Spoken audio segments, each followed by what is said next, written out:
Introducing tonight's officials, the referee is Kevin Rodley, the senior assistant referee is Truman Burkhall, the junior assistant referee is Asad Monovich, and the fourth official is Luis Travallo.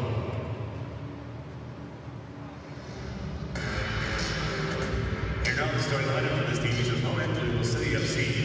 Team captain, midfielder number 36, Howard Pogolo. In goal, 24, Emerson Green. Defender number 15, Patrick McMahon. Defender number 4, Sean Tosh. Defender number 6, Wes Charlie. Defender number 42, Jonathan Gomez. Midfielder number 12, Tyler Gibson. Midfielder number 11, Neil King. Forward number 29, Antoine Holland. Forward number 10, Ryan Mooney. And forward number 21, Kyle Gray. Louisville City FC is coached by Danny Cruz.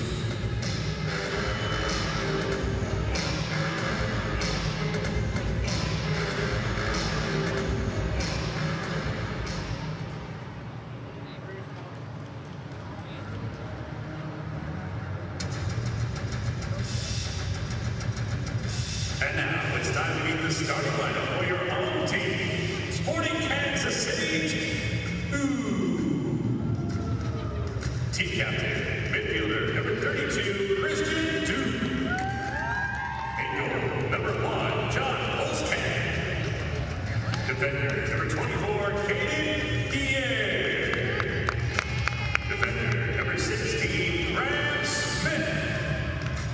Defender number 33, Danny Barbier. Defender number 88, Isaiah LaFleur. Midfielder number 39, Peter Kuhn.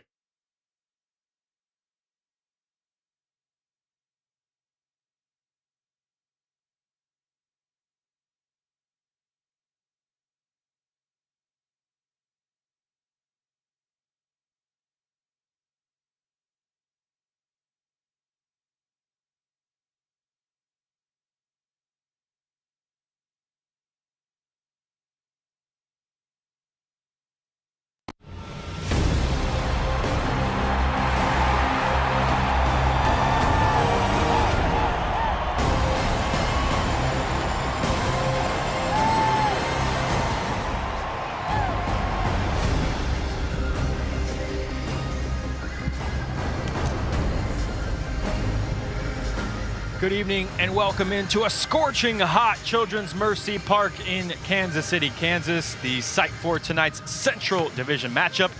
It's the division leaders, Louisville City FC, on the road as Sporting KC2 play host to a rematch from their last home match back on July 2nd. And the teams brought the heat in that one. Alongside Doug McClagan, I'm Carter Augustine. And Doug, that was a 4-2 thriller won by Louisville City back on July 2nd. We'll be lucky and are hoping for a similar match here tonight. Yeah, I hope so. It was an absolute fantastic goal. It was close. It was a really close game. And it was just a 10-minute swing where Louisville got those 3 goals and it made the difference in the end. But what a cracker it was. One player that played a big role in some of those Louisville attacks was their highly touted left back, Jonathan Gomez. He had a great game here back on July 2nd. Yeah, Gomez, the kid from Dallas, Texas. He's only 17 years old. He's been outstanding all year. He works up and down that left flank. He scores goals. He's got 2. He scores or gets assists. He's got 5, which is high in the league. I think it's tied for 4th. And he also defends. Oh my gosh, he had 24 interceptions so far in the season. He does it all. Well, he and the Louisville City back line will have a new player to contend with from the last time these two teams faced off. Jameel Roberts, just his 3rd appearance for SKC2 and his first here at Children's Mercy Park. Yeah, what a story. This kid just won a national championship for Marshall University, and get this, he scored in the last 3 rounds of the tournament.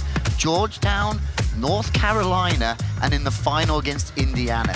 That's incredible. I always say big players show up in big games, and it looks like this kid could be one of them. Now it's a chance to do it at the pros. He joins Enoch Mushigalusa and Roger Smith in a potent SKC2 attack to go up against the division leaders. Goals perhaps in the forecast. It's a Central Division clash as SKC2 play host to Louisville City FC. Kickoff next.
Children's Mercy Park as SKC2 and Louisville City FC are preparing to get things kicked off here in this Central Division matchup. We'll take a look at the lineup starting with the visitors, and for manager Denny Cruz, 3 changes from their last time out.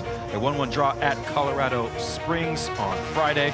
Into the lineup come Parker Siegfried, just his 2nd match of the season, both against Kansas City. Paulo Del Piccolo fit enough to start, the captain taking his place in midfield, and Antoine Opino into the starting 11 after scoring his first goal of the season. There is Danny Cruz, as Jimmy McLaughlin, Chris Hubbard, Napo Masoso all moved to the bench. And for Sporting KC2, 3 changes from their last time out. A draw away to Oklahoma City on Saturday. In come John Pulskamp, Graham Smith, and Caden Pierre. Out go Kendall McIntosh, Matt Constant, and Jahan Rod. Paulo Nagamura in his 4th year at the helm of SKC2, and his side went away from home, picked up 4 points in their last 2 matches since losing back on July 2nd, 4-2 to their visitors here this evening. A rematch from a cracker of a match about a month ago. We are underway here in Kansas City, right around 95 degrees as the sun slowly sets over Children's Mercy Park. A scorcher here in the Midwest, and these 2 teams brought all the heat when they played right around 26 days ago. SKC2 start from right to left in the first half, wearing their blue on blue stripes. Louisville City with the white and the purple stripes going from left to right. Alongside Doug McClagan, I'm Carter Augustine. And Doug, we had a thriller here for the last home match for SKC2 back on July 2nd. And the team's just about the same, just 2 changes made by both coaches from the 11s that faced off back then 26 days ago. Yeah, that's kind of strange that that happens, but yeah, 2 little changes. Lafleur wasn't in, Roberts wasn't in for Sporting Kansas City 2, and Sawahi and I believe Bone won't be here today, or at least not starting today. So pretty much close to the same lineups as last time, and hopefully we will see the same thriller that we did like last time, only maybe a different result for Sporting Kansas City 2. Indeed, Alexis Sawahi not available. Corbin Bone, however, is an option off the bench as he recovers from a minor knock for Danny Cruz. There's an offside early on against Enoch Mushigalusa.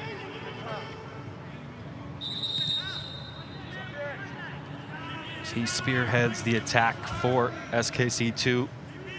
Enoch Mushigalusa alongside Roger Smith, and for the very first time here at Children's Mercy Park, Jameel Roberts getting a start. He started the last match against Oklahoma City, his first start as a pro, and he's kept his place in 11 for Paulo Nagamura here this evening. He's got quite an interesting matchup down that left side of the field, because he's playing that kind of right forward or right midfield as you like, and he's going up against the young lad Gomez, who we know loves to go forward. A matchup to watch as this game progresses. Here's some arguments, and eventually given as the first corner of the match, and it goes to the visitors, Louisville City. Come on, spots. Hey, 10 pieces are gonna be massive here, huh? Come on. Straight away you see Louisville sending 2 for a short, and Sporting Kansas City only sending 1. It's a great opportunity. Doesn't look like he's 10 yards away, but it's a great opportunity for that 2v1 situation here, and they're going to take it. That's exactly what they do, as Gomez slots it for McCabe and tries to get on the ends of this pass. It's well read, intercepted by Isaiah LaFleur. SKC2 now trying to mount a counterattack as Jake Davis lofts it over towards the near side, and it'll trickle out of play for a throw. It was a good little idea on the corner kick. It's a good layoff, but I don't think they thought LaFleur was going to be there. And it almost became a very dangerous transitional breakaway there. But Louisville managed to get back and to stop the attack. Isaiah LaFleur, 18-year-olds, and he's having to backtrack now as it's worked around him into the path of Brian Ownby, and he bears down on goal. Ownby with a lovely cutback. It's helped on by McCabe, and Niall McCabe with his palms to the sky, asking why, oh why, is it not 1-0 to Louisville City? Yeah, I think McCabe knew what he was doing, but I don't think Openo really knew exactly what he was doing, because I think he was laying it off for Antoine Openo, but Openo was assuming he might leave it, I think, but not on the same page, and it's very fortunate for Sporting Kansas City too. It's for the first time Louisville City bare their potent attacking teeth. Kyle Gregg leads the line once more for the visitors. 29 goals scored, good for second in the league. Louisville City, third in the league in shots. They're third in the league in passes. A formidable attacking force, as SKC2 well know, losing last time 4-2.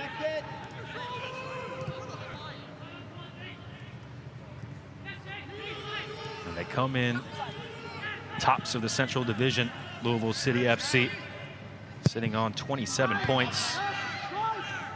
2 points ahead of Birmingham, but they have played a game more, and here's a chance to extend that lead. Now Ownby sizing up the 1v1 with LaFleur, and he's cut inside, finds a good pass. On the slip there, Paolo Del Piccolo, and his shot is dragged wide. I think this is one of the areas that Sporting Kansas City 2 are going to have problems with. The Louisville City team love to get down those flanks, and you're going to see McMahon and Owenby working together, and Openo and Gomez work together. And they're going to get a lot of 2v1s against the fullbacks, unless those wide midfielders are willing to work back and defend all game long. So it's going to cause some situations. There are going to be some problems for Sporting Kansas City 2 if they don't watch it. Barbier watched closely that throw-in. Danny Barbier winning it back, but it's turned over high up the pitch. Del Piccolo went for goal again, and again, his shot careens wide of target. But this high pressure from the visitors is causing problems for SKC2. Broke threw it nicely there, and a kind bounce into the path of Caden Pierre. He's tugged back. You see the shirt, and quickly to the pocket for a yellow card goes the referee. Kevin Broadley, the man in the middle this evening, and he gives a yellow card to Tyler Gibson. In fact, his first yellow card of the season. Yeah, the true professional foul. He just pulled him back. He lost him. He pulled him back. He's now got to go a long time in this game without getting into dirty fouls or late fouls or accidental fouls. That's an early time to get a yellow in the game. And like you say, it's his first of the season. Not used to getting beat in midfield and having to chase players like that, but he's going to have to be careful. Went over 930 minutes this season before being booked for the very first time. Tyler Gibson, impressive feat considering the position he plays on the pitch.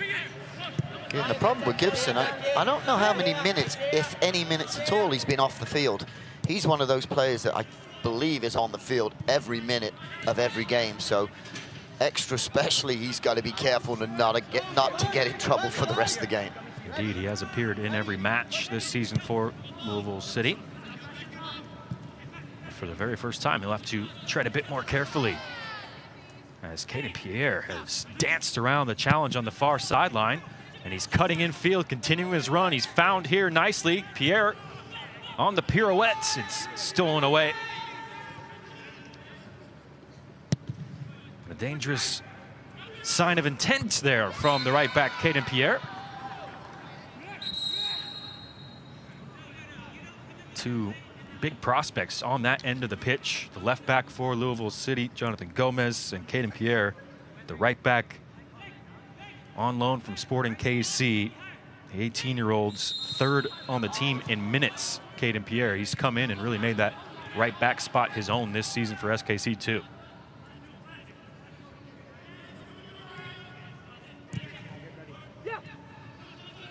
It's a restart from the free kick. It's being worked around the back by Louisville City, and it's a rare misplayed pass from Wes Sharpie. Good pressure there from Sporting Kansas City too. I think you're going to see times they're going to choose to press and times they're not. Whereas with Louisville, I think you're going to see them press every single time. They're non-stop. As they did on that occasion, Kuich couldn't connect with Duke. And here come Louisville City FC into attack. Ownby slotting it in behind. Crucial challenge, Pierre, and he got it spot on. That is brilliant defending. If he does not get his foot on that, that's probably 1-0 to Louisville City. Tremendous defending from the youngster there.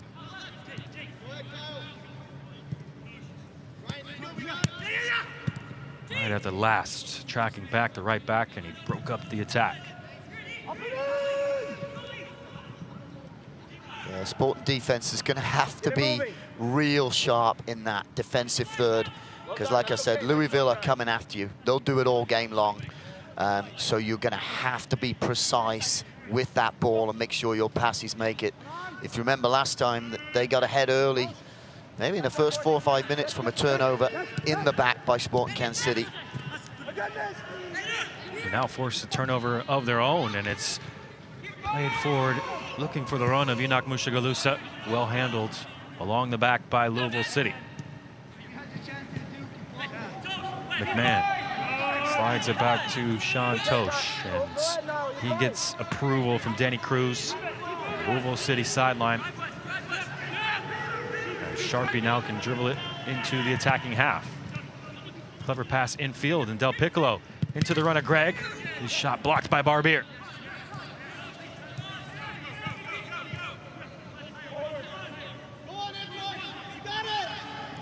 Smith looking for options. He saw none. He is tumbled down, and the referee points to another corner for Louisville. Again, great pressure. I think that's Kyle Gregg there. He's got his hands on his head because he just worked extremely hard and got a corner kick for the boys there. But like I said, they're going to be doing this all game long. In this heat, the question is, can they do it for 90 minutes? But my answer to you is probably yes, I think they can. They're so used to doing it. And they've caused this corner kick from that pressure. Kyle McCabe awaits the whistle, whips it in towards the near post, and it took a deflection. Another corner to come for Louisville City. Hey, again. Hey, now you can move on, yeah? You can Hey, focus, go. Focus, let's go. Trotting all the way towards the near sideline. Jonathan Gomez. As Louisville City had an in-swinging service on the last one. The ability to do just that here on the opposite corner flag. Gomez, both arms in the air, whips in the service, headed away outside of the area. And SKC2 can push up and push out of defense.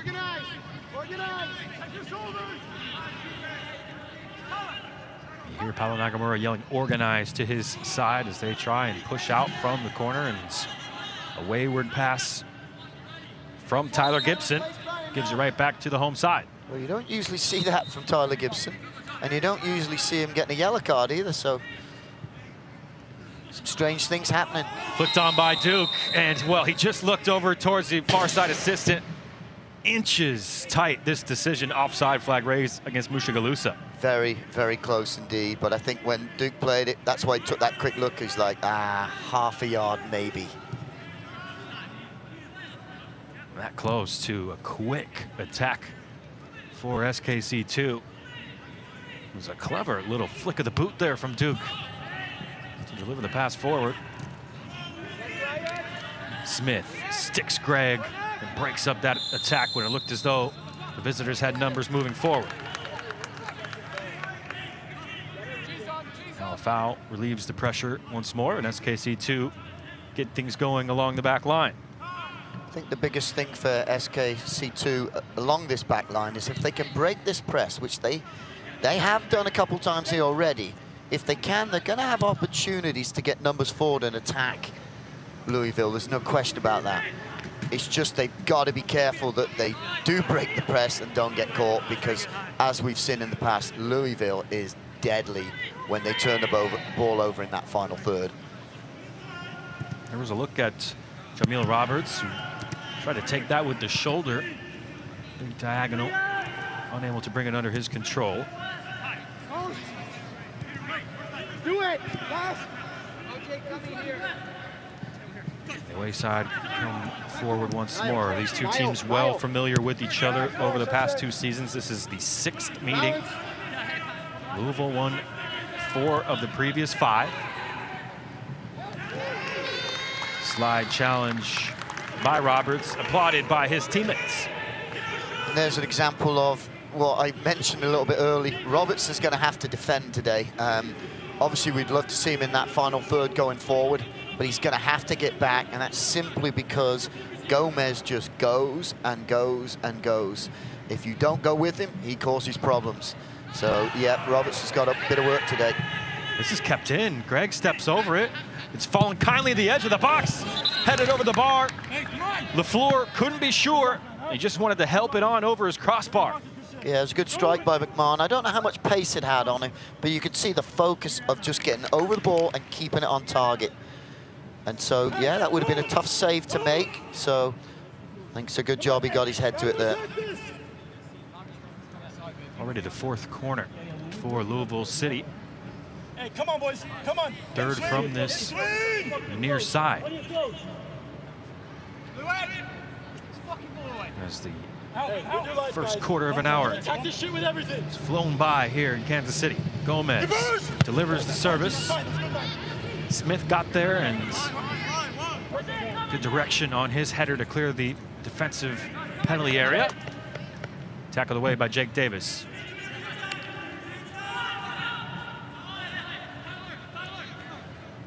There's the service on the corner from Gomez. Now for the first time, Graham Smith wins a header inside his penalty area.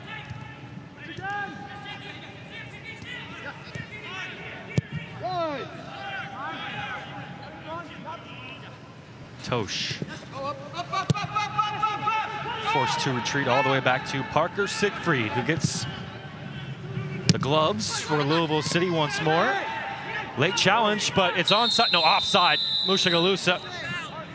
Great referee in there, though. Look at that. Because he was offside, but definitely LaFleur got hammered as he released that ball. So well done, referee, there for being on top of the game.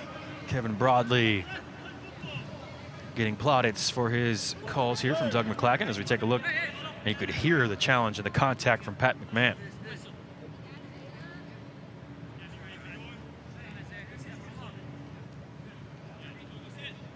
Mushagalusa looked to perhaps have held his run, but flag went up quickly on the far side. So the free kick after advantage was pulled back.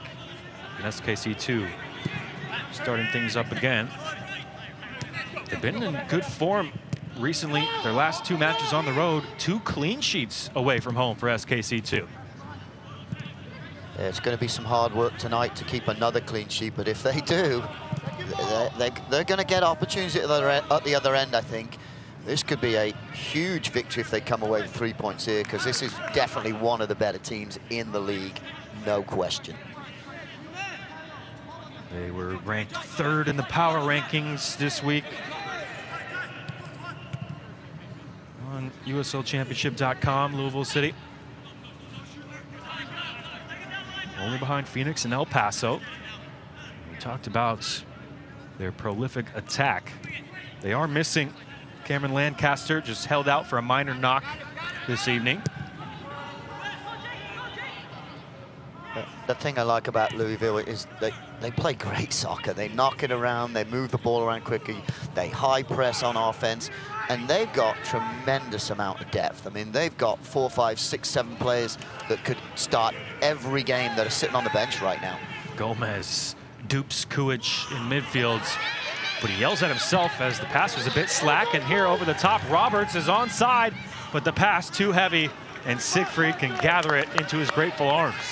Well, it was the right idea, because it was a nice early ball that kept him onside too, but just a little bit too long, just ran into the goalkeeper there. But you're seeing little glimpses that if they time the runs right and the ball's correct, that they definitely can get in behind this Louisville defense. There's no question about that. So it's all about the timing of the run and the timing of the pass, and in that occasion, the weight of the pass. LaFleur reads the game well once more, and he's intercepted for SKC2. Here is the youngster. Just his 4th appearance of the season, just his 2nd start, but now back-to-back starts for Isaiah LaFleur. As SKC2 look long, Mushagalusa trying to wrangle around Sean Tosh, who's still complaining to the referee. It's out of play on the far side for a throw.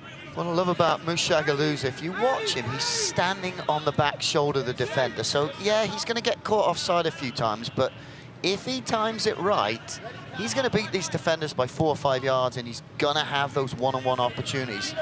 But yes, you will see him get caught offside quite a few times because he takes that risk. Well, here he's in behind, trying to get around Sharpie. And it's good defensive play by the center back for Louisville City.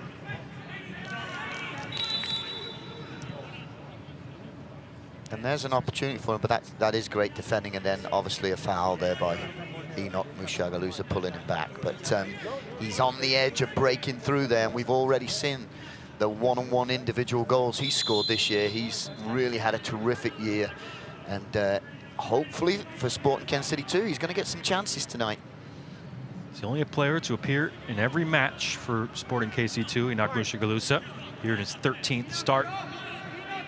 In the 16th match of the season, leads the team with 5 goals. Yeah, the way he's played, he's earned those starts. He's been fantastic. Definitely the best player so far in my reckoning. Restarted by Parker Siegfried. And just his 2nd appearance of the season, and his first was back on July 2nd here. And perhaps some gamesmanship by Danny Cruz. Parker Siegfried spent time with Sporting KC. But more on that in a second, because advantage played, Ownby in behind. And he's put it over the frame of the goal. Quickly sprung into attack, Brian Ownby. 1v1 with the goalkeeper, and he can't put his shot on frame. That was a great effort, but look at that for a pass. He's lying on the floor, and Openo somehow gets it through. And it was a tough one to finish because you got the keeper coming down on you quick.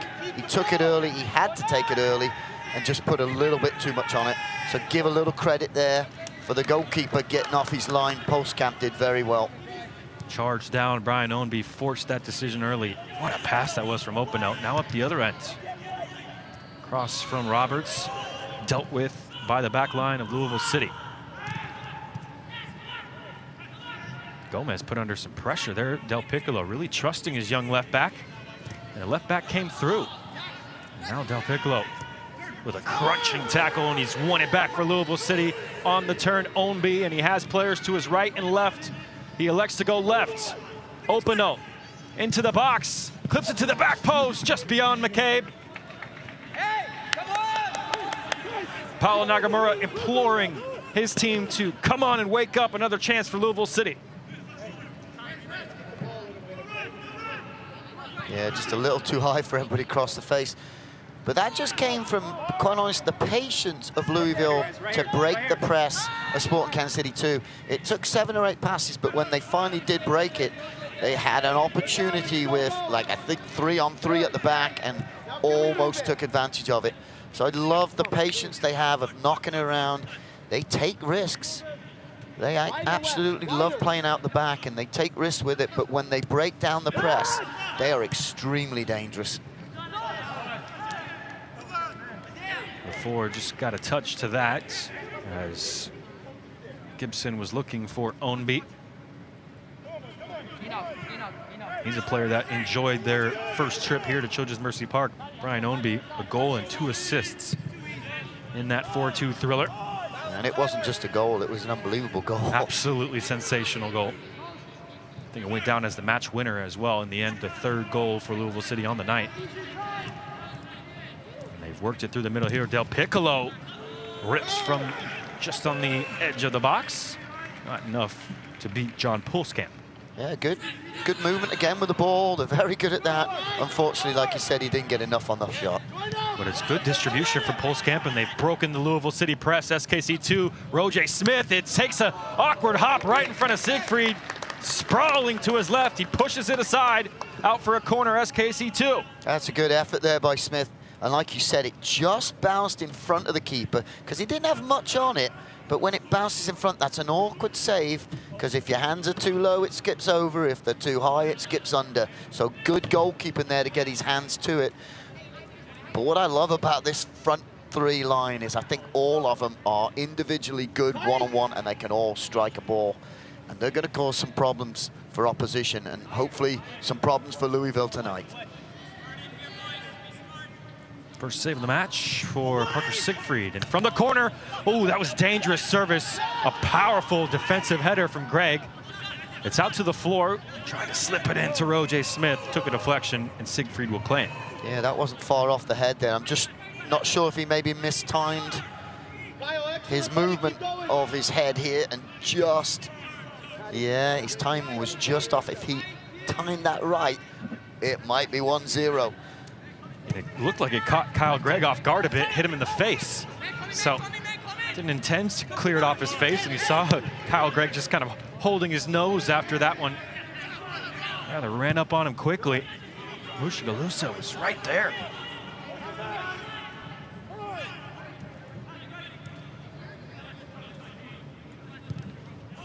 Chance for both teams to catch their breath a bit here as Louisville City now works it over towards Opano, who's popped out on the right-hand side. Oh, he's through the legs of one player, but his second touch is a challenge. He's overcame LaFleur. Now Smith finds Roberts in space on the right. Pierre retreats to his corner. He's going to slide it along the line to Roberts. Plays off a Louisville City player and a throw to the home side. Well, we're almost 25 minutes into the game, and Sporting Kansas City has defended very, very well and also had some opportunities to maybe go at the back four of Louisville. There's no question, I don't have it in front of me, but I'm assuming possession-wise, Louisville have a higher percentage than Kansas City right now. But as far as Sporting Kansas City 2 is concerned, it's no goals against, and that is a good spot to be in against a top quality team like Louisville. Still scoreless here at Children's Mercy Park, as the sun is trying to start to set here in the Midwest. The temperature has already dropped to 91 degrees, so it's cool out there now, Doug. Oh, just 91. They haven't said anything about water breaks yet. It would not surprise me if they got one in this game, but no one's mentioned it yet, so maybe they're going to try and play through the heat. Like I say, it is only 91 degrees. As you were predicting, about 60% possession for Louisville City at the moment, which is with SKC2, Mushagalusa, as though there might be an opening towards goal. Instead, backtracks for Pierre. Kuich drops it for Danny Barbier, an ever-present in the side now. Barbier over the top from Smith, inch perfect into Roberts, who's charging into the area. It's a lovely cutback. Mushagalusa sees his shot blocked by Sharpie. First real bit of attacking display from Jamil Roberts here at Children's Mercy Park. And again, a great ball in, great time in the run. And I think we're kind of seeing there's opportunities here for Sporting Kansas City 2, as obviously there are for Louisville too. But if the timing of the run and timing of the pass is good, they're going to create opportunities, as they just did. Opano now looking for a cross from the right. He's looking for Greg. A thumbs up from the target man for Louisville City, but it's all the way through and out of play. Yeah, it was a lovely ball in. Obviously just a little too high for Greg, but that was one where Postcamp came, and then he saw that, oh, I'm not going to get that one, and then he had to backtrack a little bit. Fortunately for him, it was just a little bit too high for Greg to get his head on. Davis has dribbled himself into pressure. Double team there. Wins it back for Louisville City. Combination of Gibson and Del Piccolo. And now it's with Pat McMahon.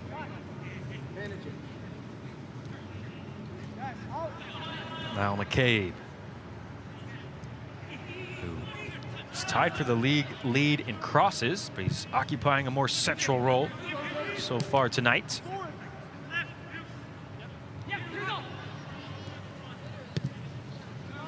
Patience here in the build-up from the visitors. Greg shows, and is shown away by Graham Smith.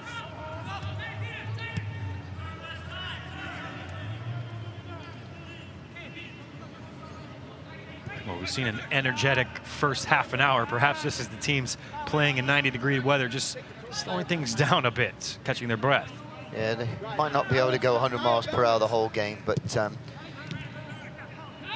this is good for Sporting Kansas City because they're just watching the ball move across the back four and shifting and closing down gaps and make it really difficult for Louisville City to find penetrating passes. So good defending. Like I said, you can't go high pressure all the time. They're going to pick and choose their times when they do. Well, they picked and chose from a poor Pat McMahon touch, but Roger Smith couldn't deliver on the other end. Now Ownby is through the challenge of the floor, slides it in towards the penalty spot. Again, Graham Smith defends it away for SKC2. And now a foul called, and Jake Davis is in some pain on the ground here at Children's Mercy Park. Yeah, I'm not sure if I don't think he's called a foul, but I think Davis is in so much pain. I don't know if he twisted a knee or an ankle. Oh, he's landing probably. Oh, yeah, that looks like a hyperextension of maybe the left knee. That is painful. He's in quite some pain. Jake Davis, all-action midfielder from the Academy of Sporting KC. You hate to see this. Hopefully, as Isaac Gomez, the trainer, attends to Jake Davis, it's not as serious as he fears. This allows the two teams to take a water break as the training staff looks to the talented 19-year-old. He's appeared in every match but one this season. Jake Davis.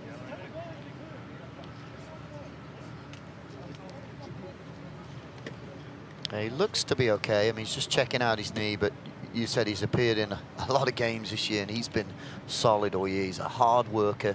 He's one of those, I've said before, there's no bells or whistles, nothing fancy, but you need players like him to get all the dirty work done.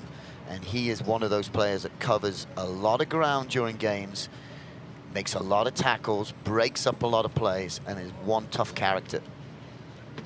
Yeah, it's going to take a lot to take Jake Davis off the pitch. Signed with SKC2 last July and really had a fantastic 2020 campaign.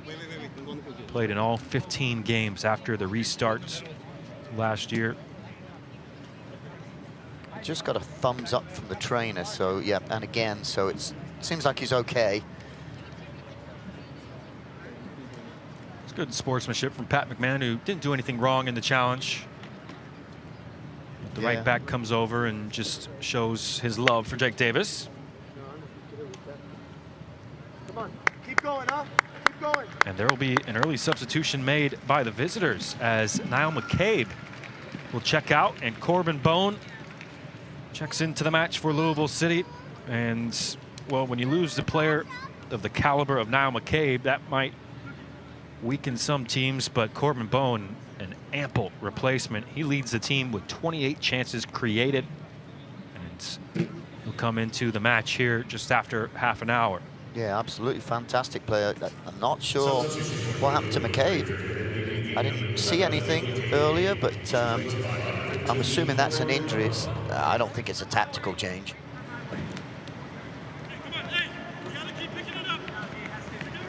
Just keeping a close eye on Niall McCabe is being seen to by the Louisville City training staff on the near side of the pitch. I should say off the near side of the pitch, as back underway. Both teams getting a hydration break, and good to see Jake Davis trotting back out onto the pitch. It's scary moments for the young midfielder for SKC2.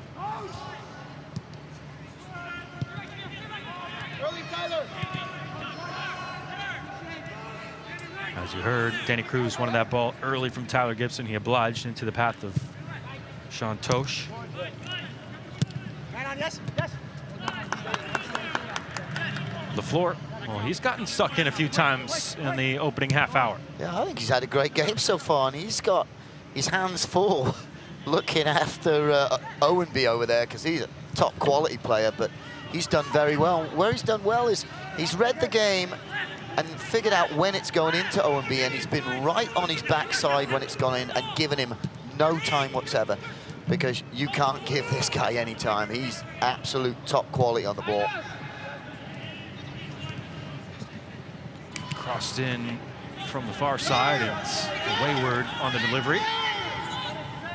It looked a little bit casual, that cross, and a little wayward. He usually does better than that, does Mr. Opener. He marked his 50th appearance for the club with his first goal of the season last Friday. Antoine Openeau. It was the latest ever kickoff in club history for Louisville City after the delays through the weather. Kicked off past 11 p.m. Eastern time. And, well, they were left with a bit of a sour taste in their mouth. Louisville City, they took the lead through Openeau. Danny Cruz was disappointed in the way in which they conceded in the 87th minute an equalizer, and they had to split the points. Yeah, I watched the game. I thought they were the better team. I think they deserved to win the game. Unfortunately, a little bit of brilliance at the end of the game, but I think Hubbard would have been a little bit upset because he got a hand on the ball, but he didn't get enough to put it wide of the post. And so I think they were very disappointed coming away. Obviously, you go to Colorado and you come away with a point, you'll be fairly happy, but really, they probably should have been walking away with all three. Of course, high standards with Louisville City as well. Only one loss in their past 9 matches. Holmby stretching out his left leg as he took an awkward spill.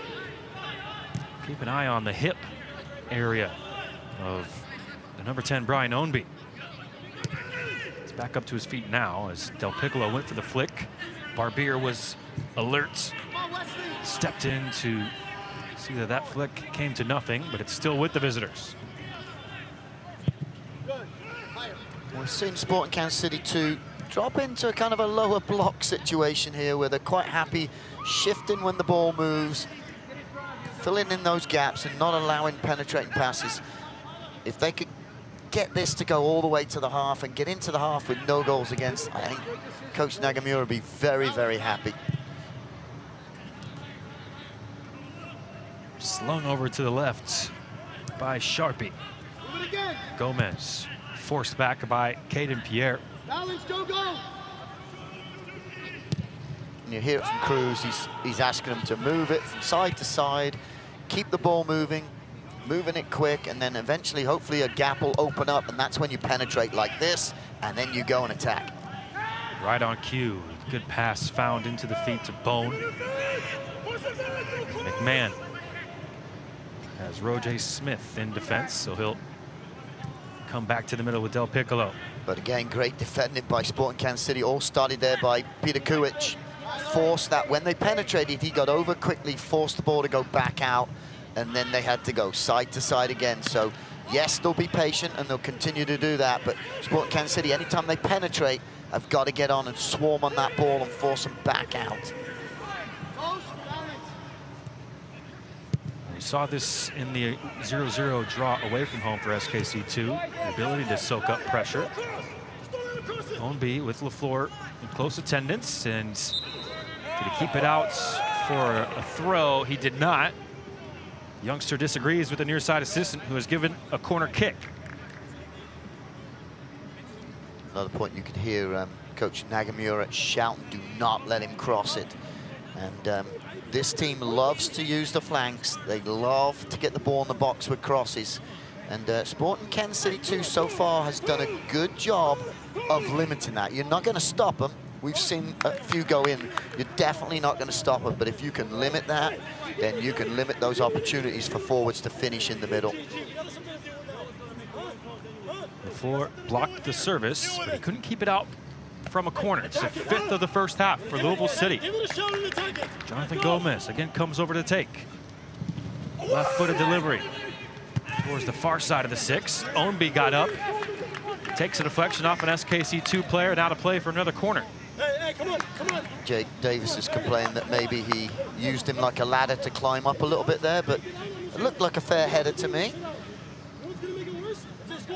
And to the referee, Kevin Broadley, who was right on the scene. So nothing wrong with the challenge from Ownby. So it's a corner on the opposite side.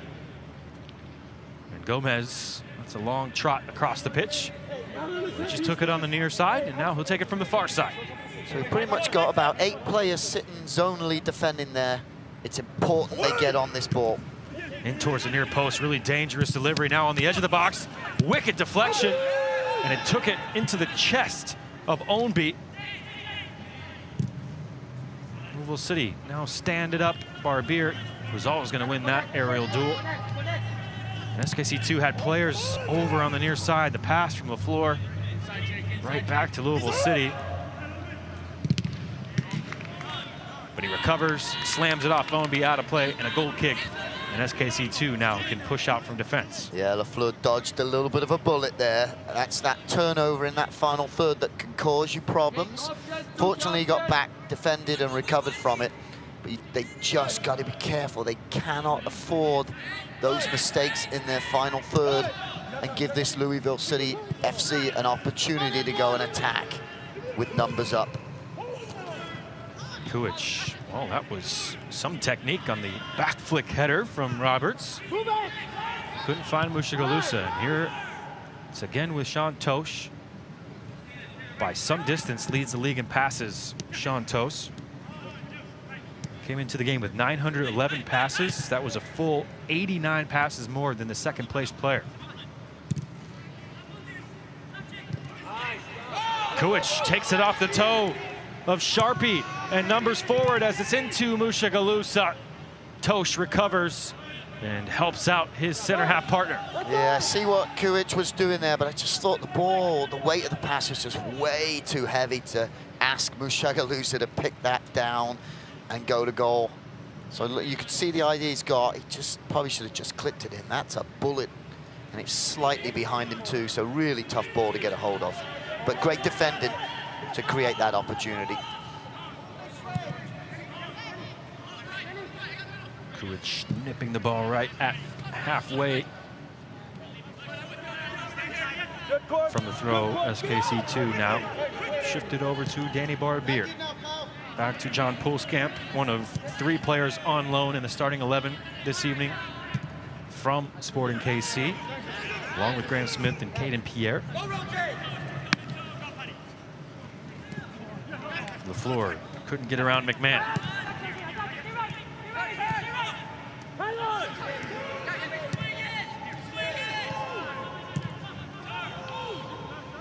Just see the experience there of Christian Duke. Tremendous. I mean, he's played for so long. LaFleur left his area at left back, and so Duke just said, hey, don't worry, I got you. You stay there, and when we can switch, we'll switch. As soon as they got possession, they switched positions, and they're back in. Oh, here's a problem. A poor pass, a slack back pass, and it's an open chance. Ownby flaps at it. And somehow, this game remains scoreless. Well, again, just a sloppy pass. But normally, I think I'm safe in saying normally, Louisville City does not miss these opportunities. So a little bit of luck going Sporting Kansas City 2's way. They've had a couple little mistakes that normally they pay for. They've got lucky tonight. They've really got to be careful with those turnovers. Just a little bit off there between Roberts and Smith. And you're right, Doug. Those are usually chances Louisville will put away. That's a second. That's right around the penalty spot that you would expect the back of the net to be bulging. So can SKC2 take advantage of their luck? Over the top from Smith, looking for Roberts. It's a thumbs up, but straight to the goalkeeper.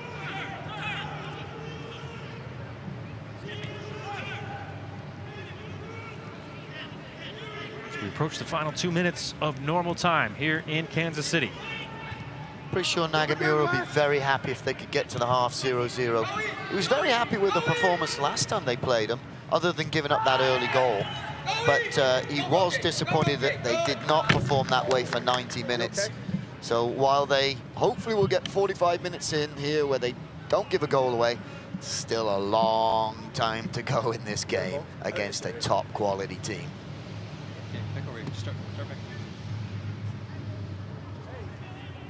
Well, watch out for our Cameraman there on the center line just took a wayward shot. Referee, fourth official, just making sure he's okay.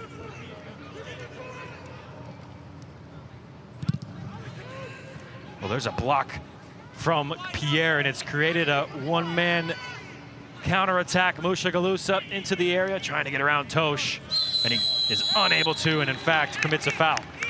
That is top quality defending, because we know how good Enoch Mushagalusa is. He is tremendous in those one-on-one situations, and Tosh was just patient the whole time until he made a slight error, and then he stepped across, got his body in the way, and just marshaled it all the way off the field. Tremendous defending.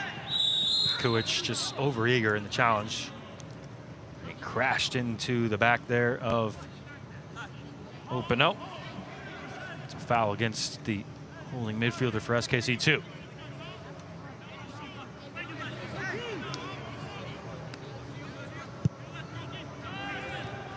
Final 30 seconds of normal time. So a chance here at the end of the half for either of these teams. McMahon exchanging some passes with Ownby.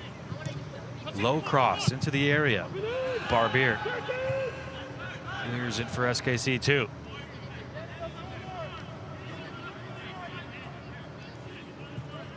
Gibson just waiting for someone to show, and he instead goes back to Tosh.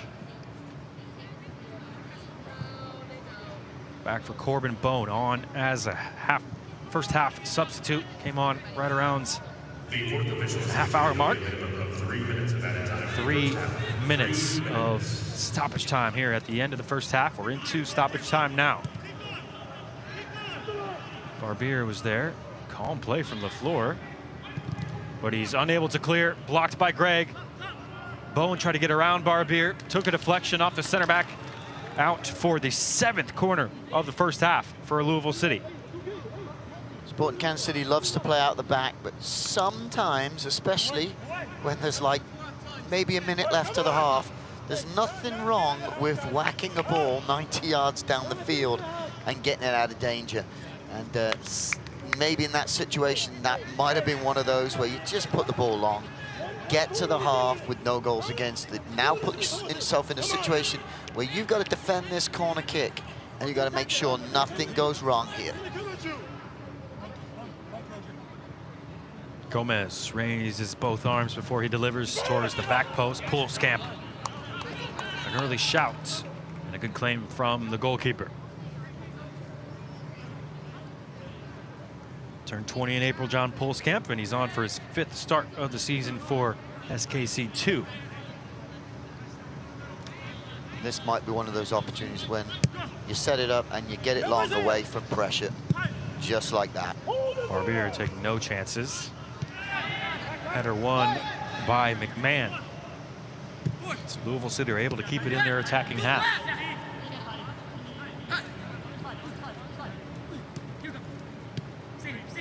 Ownby finds Gibson. Turns in the center circle. And now Sharpie will move forward. Gomez 1v1 with Roberts. Flashing it on the left instead, cut it onto the right. Decent service from the less favored peg of Jonathan Gomez. Graham Smith was there once again to head it out from his own penalty area. Extended pressure here from Louisville City right at the end of the first half. Sharpie getting plenty of space to operate. The pressure from Kuich, though, forces the wayward pass from Del Piccolo. If I was Roberts, I'd be walking to that board then. Yeah, exactly. Toss it up in the air, let the fullback walk there slowly, maybe check your watch, make sure your shoes are tied, knock a few seconds off the clock, and get to the halftime, where I know Coach Nagamura will be extremely happy with the performance so far.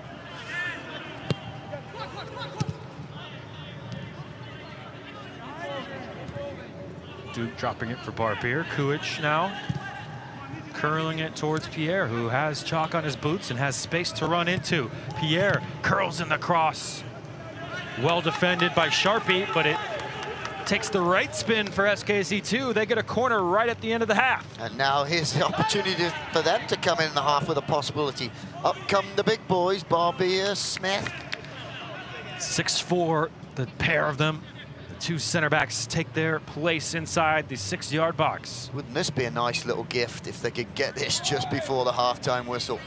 Roberts into the near post, headed back up and out of play. No time for another corner as the referee blows his whistle and brings the first 45 minutes to a close. Still scoreless here at Children's Mercy Park. Doug McClacken, it's been an interesting battle between these two Central Division foes. Very entertaining. They couldn't go full pressure the whole game, so you've seen Sporting Kansas City especially drop off a little bit more, and it's more of a little bit of a chess game now, because really, Louisville, first place team, they're the ones who've got to break them down. And so far, it's been a very interesting and a very good performance by Sporting Kansas City too. Chances on both ends here in the heat in Kansas City. 3 points still very much up for grabs. Halftime here at Children's Mercy Park. SKC 2-0, Louisville City 0. We'll be right back to break down the first half. Select is the official ball supplier.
What's up, guys? I'm Wilson.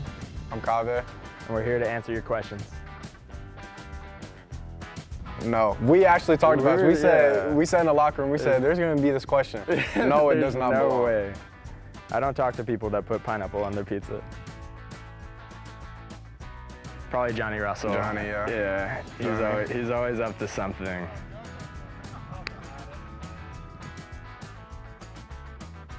Sushi. I'm a big sushi guy.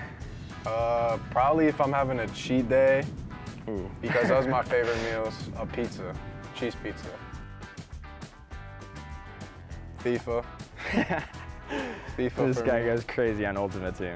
Probably reality TV with Pools Camp and Brooks Thompson. We're on Love Island right now. Just terrible TV. We love it. I probably would have skateboarded. I used to skate when I was young. I was pretty sick, like 9 years old. I would LA. Go around LA just tearing up skate parks. I say basketball, because I used to play rec basketball, so yeah, that's always been fun.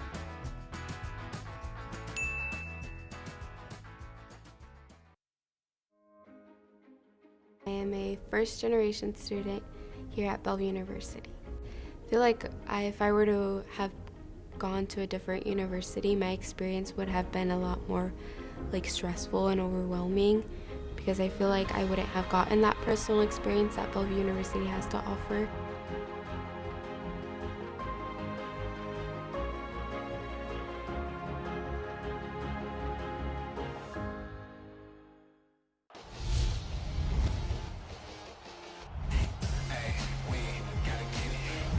18. The Marcus Sargent goes to his left. Hard strike, and it's in the net. 2-1 Oakland.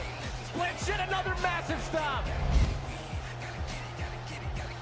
Shoots, deflected, and a big save from Rawls. As Asante takes this on. Oh, that's a tremendous goal from Solo.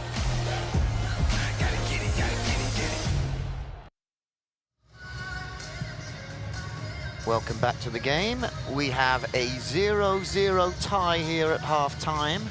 And right now, it's been an extremely interesting game to watch here. We started off a lot of high pressure from Louisville. I don't know on a night like this if you can keep it up for 90 minutes, but you've seen Sporting Kansas City drop into a low block, and now the job is for Louisville to break that low block down. So I'm wondering what the coaches are talking about at half-time. If I was a Louisville coach, I'd say be patient, get that ball going from side to side, be patient until you find those gaps where you can penetrate, and when you penetrate, go at that back four, okay? For Kansas City, continue what you're doing. The most important thing is be careful of the turnovers in your final third. They're the ones that have caused problems so far for Sporting Kansas City, too. And if you cut down on those, then maybe you'll be okay for that second half. Let's take a look at the highlights from this first 45 minutes of action. The Central Division leaders against SKC2. And an early chance. Well, Isaiah LaFleur has made some defensive interventions throughout this first half. Yeah, and I think that was necessary because it would give McMahon credit there. He kept the ball down and that was on target. And you never know what the keeper's going to do. Well, how about that acrobatic play there by Openo? Incredible pass. And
Halftime in Kansas City, just about up. Sporting KC 2 and Louisville City FC still scoreless here in the Central Division clash in the USL Championship.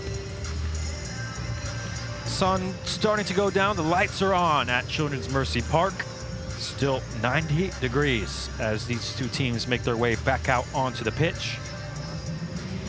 High stakes in the match. Certainly Louisville City trying to put some distance between them and Birmingham in second place in the Central Division. Birmingham don't play until Saturday, so a chance to go 5 points ahead of their closest rivals, although after tonight they'll have played 2 matches more. SKC2, well, fans saw the bad news for SKC2 at halftime. Atlanta United 2 currently winning, as those two teams came in tonight level on points.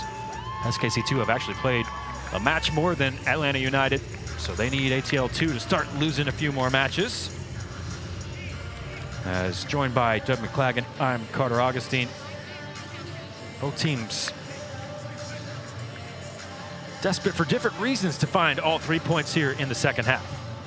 Yeah, absolutely. Sporting Kansas City with a win could bump up almost to 5th spot, which would be an incredible move to go from 8th to 5th. And then obviously Louisville would create a 5-point gap if they could win today, even though Birmingham has a couple games on them.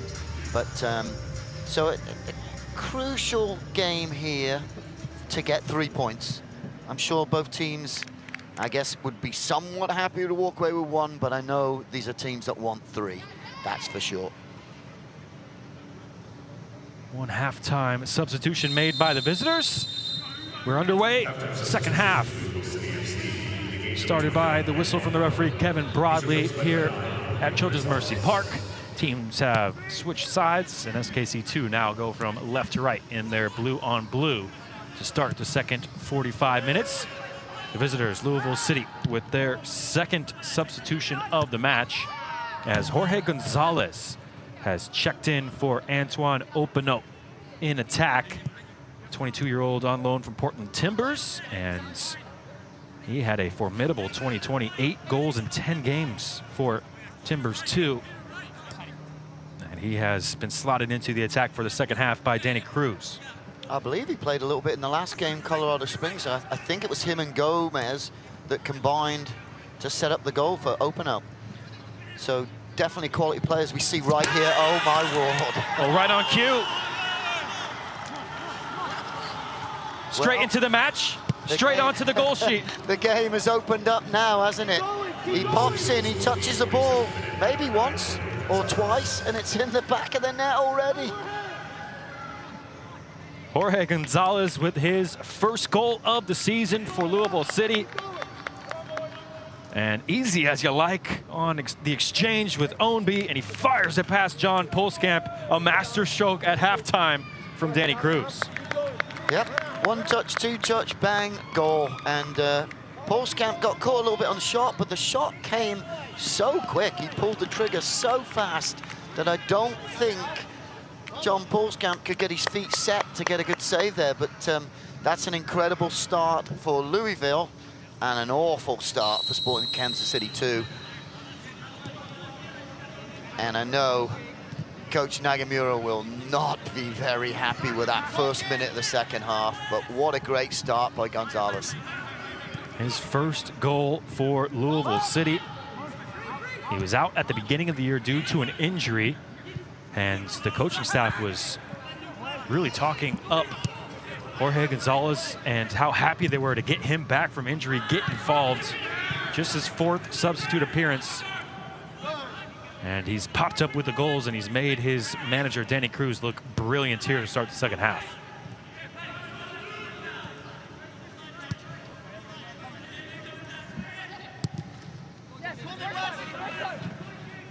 Now shifted over to the near side. Pressure applied by Roberts. Well held and dealt with by Louisville City. Jonathan Gomez. Jake Davis. Well, he looks to have recovered from that scary injury incident in the first half, and he charged that down, blocked it away for a goal kick.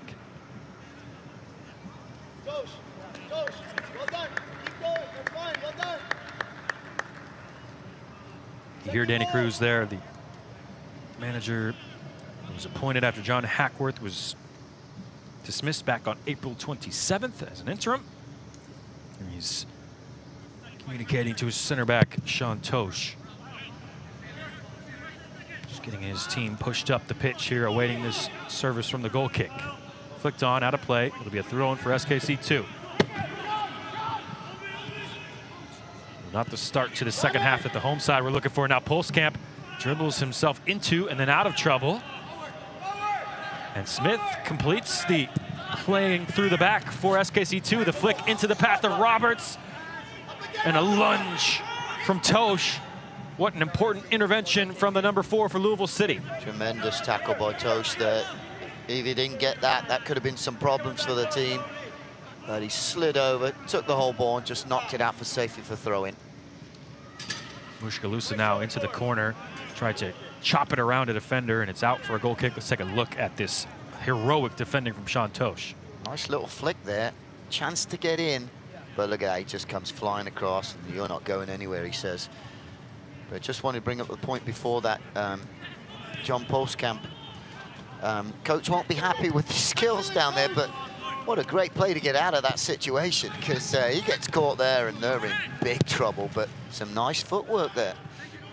Speaking of nice footwork, Gonzalez glides through the midfield and drops a dime over to the right side. Popped up for Gonzalez now. Edge of the box, he shifts it back to Ownby. On the overlap, McMahon. Back with Ownby. This is fluid stuff from Louisville City. Cut back from Bone. Kuich just closed his legs. Not through the wickets that time, but still alive with the visitors. You can see he was trying to find Ownby and just couldn't make it there, but how about the quality of Gonzalez already? You could just see he's got touch, he's got flair, he can score goals, and I've just picked that up in 2 minutes. He's looking very, very confident and very, very good out there. Bright introduction onto the pitch, the 22-year-old from Valencia, Spain. All of us, come on. Spent his college years with Mercyhurst in Erie, Pennsylvania first, before SIU Edwardsville. He's in the goals and causing problems after his halftime introduction. Gonzalez now whips it in. Smith again heads it defensively away. Gonzalez was there to try and get involved. Now Jonathan Gomez is down. And Louisville City wanted a late challenge called for this collision on their young left back, Jonathan Gomez. Yeah, I think Christian Duke called him, but you know, it's Christian Duke making the tackle, and it might have been a kind of a follow through, which I don't think is intentional. I don't think Christian Duke plays that way, but he's going in for the challenge, and he does accidentally follow through with his foot high in the air, studs showing. But you can see it's just follow through, the foot's up, it's gonna happen. Unfortunately for the player that received it, which I think is Gomez, I think he said, but I don't think that's intentional in any way. And as you see, now some consternation among the SKC2 players and coaching staff as Duke is making his case that he got the ball. And Nagamura is saying it's not even a foul, and it wasn't a foul.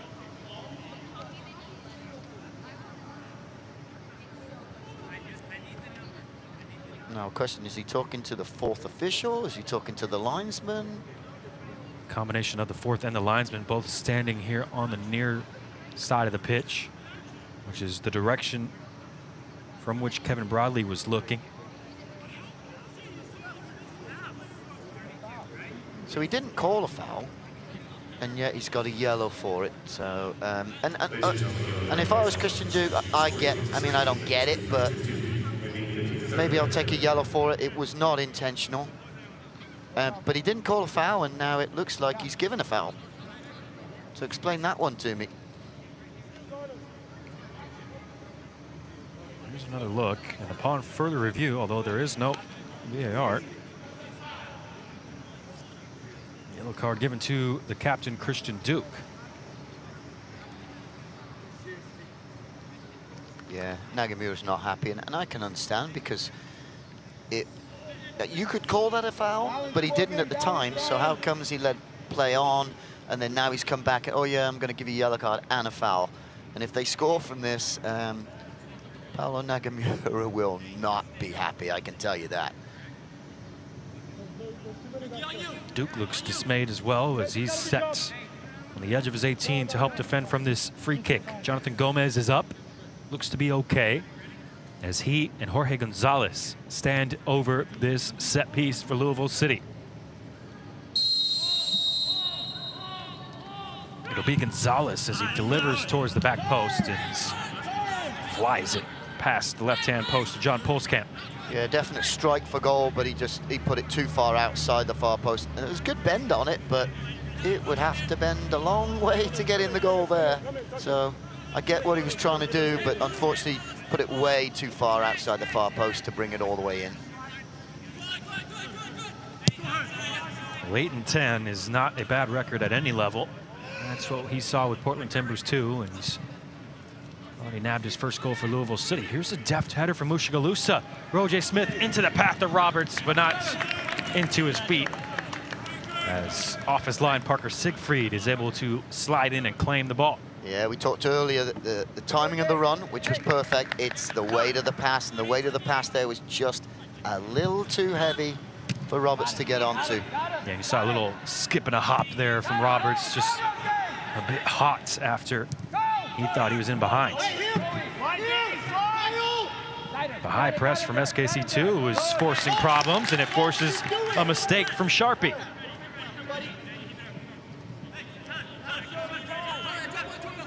Jake Davis, again applying the pressure.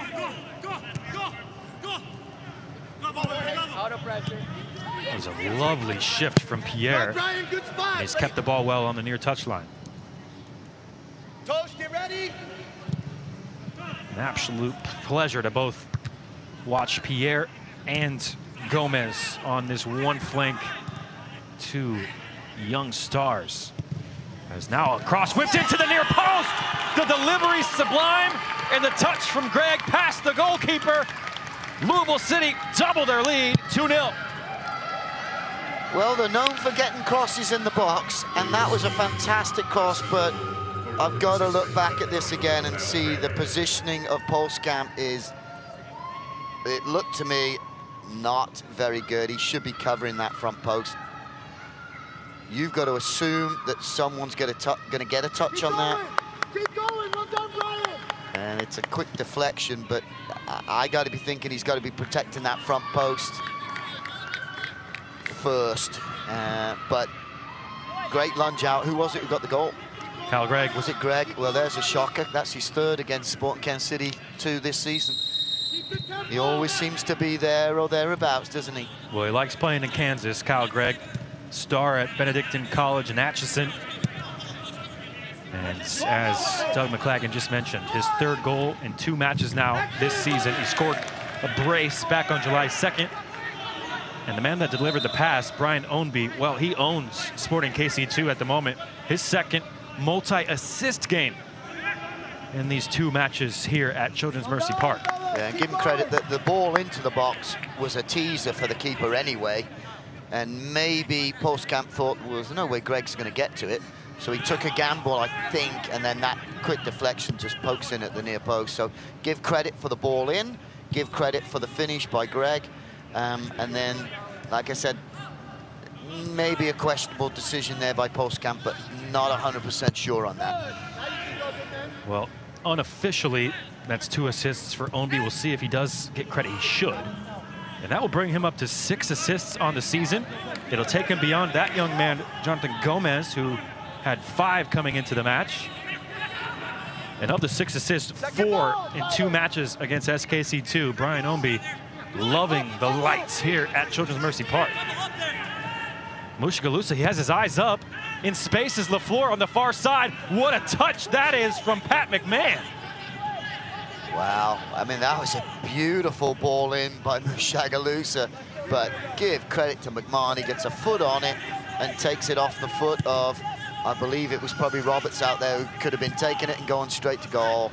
Fantastic defending, but what a ball too. Sprinting back over the shoulder. Just judged the flight of the ball. Spot on, Pat McMahon. You all right? Take some. Ryan inside. Graham Smith for Caden Pierre. Looking for the return from Davis. Slide tackle from Gonzalez. Just puts it into the path of Kuich. And LaFleur again. Acres of space on the left. Looking for the cross. It's over the head of Roberts. Well played by Del Piccolo. First time on the pass from Gonzalez, who streaks forward into attack, but Greg just slows things down, and Louisville City calm in possession here as they look to hold on to this 2-goal advantage as we approach an hour gone.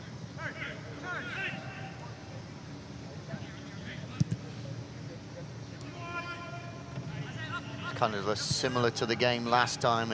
They've scored 2 quick goals, and I'm not saying it's out of reach yet, but it's going to be a tough climb for Sporting Kansas City 2 to get back in this game. Last time they played here, they scored 3 within 10 minutes. They are just so potent that they get an opportunity and they'll put it in the back, and then 2 minutes later they're back doing it again. They just make it so hard for the opposition to get back into games. Ownby. Wonderful pass into the feet of Bone. Gets it back from McMahon, and he's trying to find Ownby. It's too much on the pass, and Ownby can't keep it in play.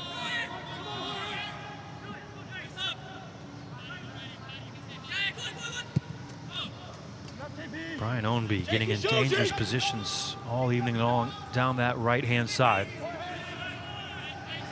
Caden Pierre. Well, he sprinted past Corbin Bone, who got a piece of him. But play on. Roberts.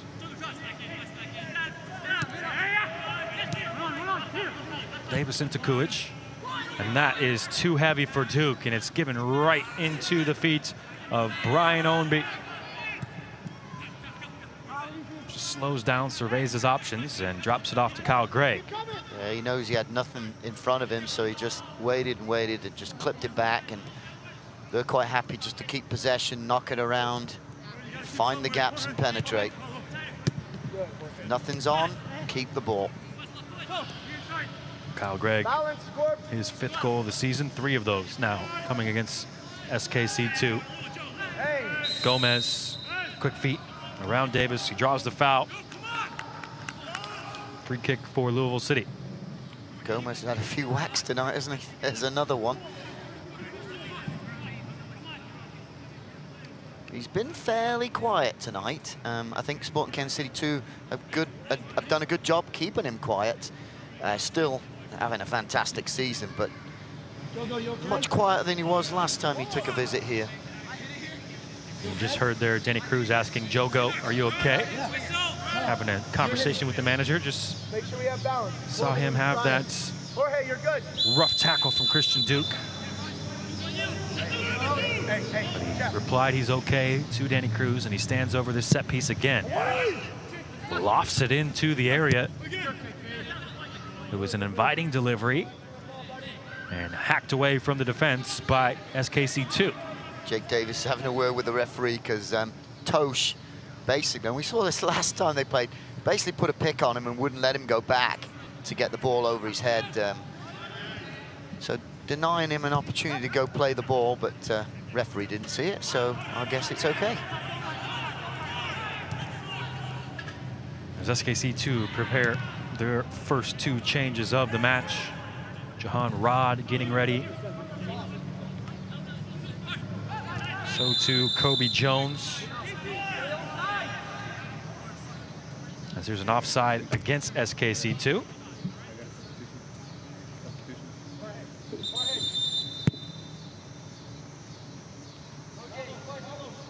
And this will allow for the double substitution. It's the end of the night for Roje Smith. He's replaced by Kobe Jones. And Jahan Rod will check in for Peter Kuich. And so 2 academy products coming into the match for SKC2. And we saw Kobe Jones come on and have an impact back in the 4-2 as he scored his first ever professional goal in just his 2nd appearance.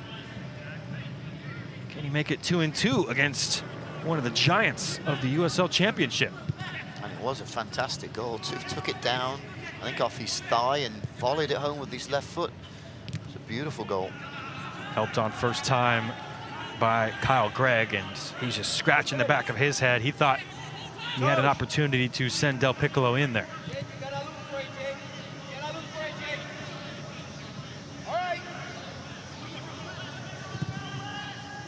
Forward from Smith, intercepted, but second ball picked up by Duke.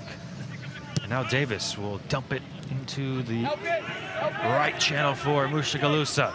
Sizes up his defender 1v1. He's picked out a cutback. Roberts was waiting. Gibson got there first.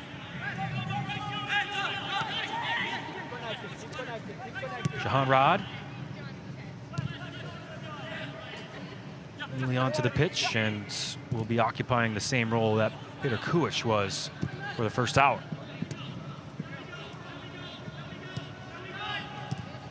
So there is the 20-year-olds.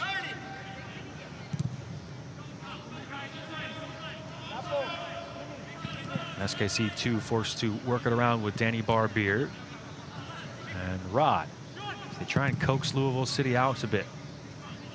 Pulskamp eventually launches it towards Roberts. That took a deflection. It fell kindly for Roberts. He tried to lay it into Duke, who steamed into another challenge. He brings the steal in the midfield, Christian Duke. He does. He plays tough. He's not a dirty player, but he does get stuck in. You know when you're playing against Christian Duke, I can tell you that. School Park Rangers legend Christian Duke. These two sides, of course, met back in the 2017 USL Cup final. Louisville City with a 88-minute title-winning goal from Cameron Lancaster. Tosh, Del Piccolo, Ownby all played in that championship match. So too did Christian Duke. Louisville City, after seeing their 3 consecutive years in the finals come to an end last year, will be aiming to make it back to glory here in 2021.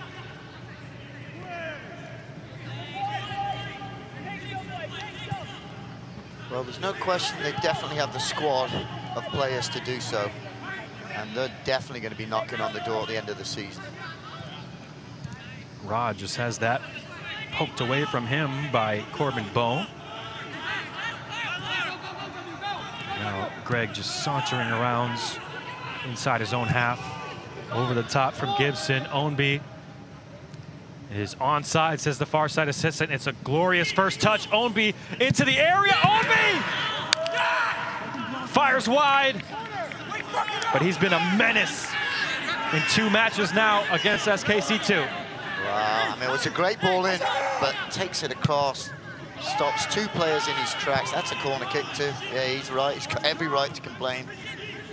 That may have been on target if it wasn't for a great block by the defenders, but just one move, a little swivel of his hips, and he made 2 players change direction, which created the opportunity to get the shot off. But like I said, good block by the defender, whoever got on it. And Ownby did deserve a corner kick there, but a beautiful play. And like you said, he's been fantastic against Sporting Kansas City too. He just turned 31 2 weeks ago. Ownby.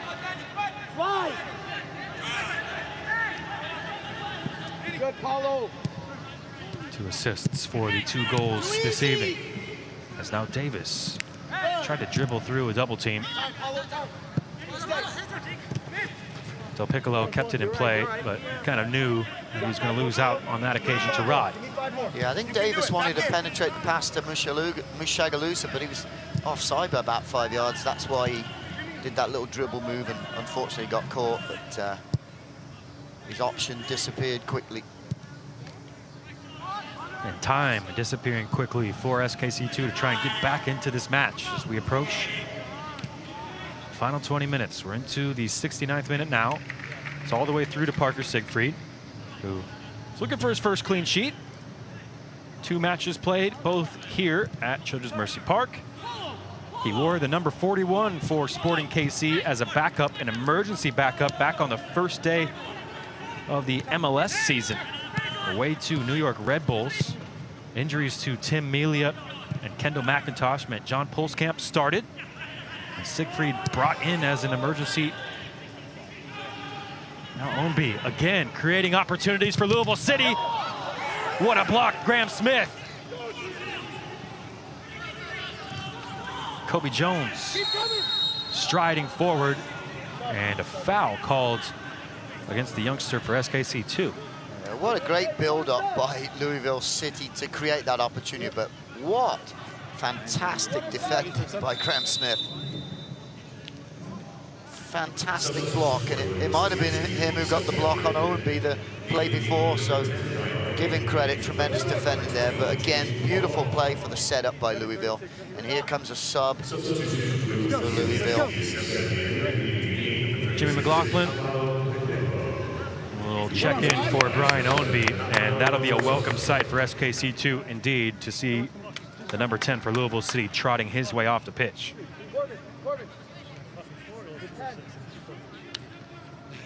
So to Napo Masoso, checking in for Del Piccolo. I'm not subbing because I'm anything but tired, so don't make me run now. Well done. And it's just a little disagreement there between Del Piccolo and the referees. I think he told the ref, I've been defending too much, I'm not running off. Or something like that. I'm not 100% sure, but I think that's spot on, and that's a really funny inside look. You always see the referees trying to hurry players off the pitch, and you hear what Paulo Del Piccolo thinks of that from the referees. Well, he's put in a good shift, and I think he's returning from an injury he is, too, yep. So he probably is exhausted. John, you gotta show John.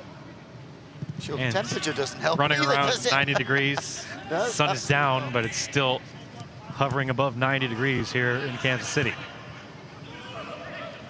Well, that's inside look and a bit of levity on the near touchline.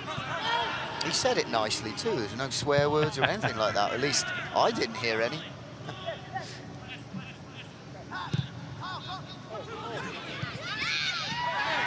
Kobe Jones read that play well, and as he tried to slide in behind, he's upended by Pat McMahon. Yellow card for the right back for Louisville City. Yeah, I think Wes Sharpie owes him a little apology there, because the ball he played was a short one. McMahon couldn't get to it, and I don't think it was an intentional foul, but it was a definite yellow card. But came from the bad pass from his centre back.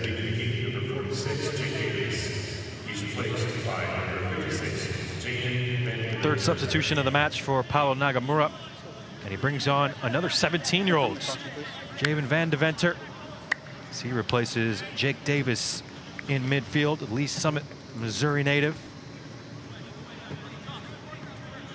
Checking into the match, and he joins Kobe Jones as 17-year-olds on the pitch for SKC2 to match up with the highly talented 17-year-old Jonathan Gomez for Louisville City. Youth on display here tonight. And a free kick mishit by Rod. And so SKC2 forced backwards, but that's a delicate ball into the path of Mushagalusa, who's fooled himself with his dribbling.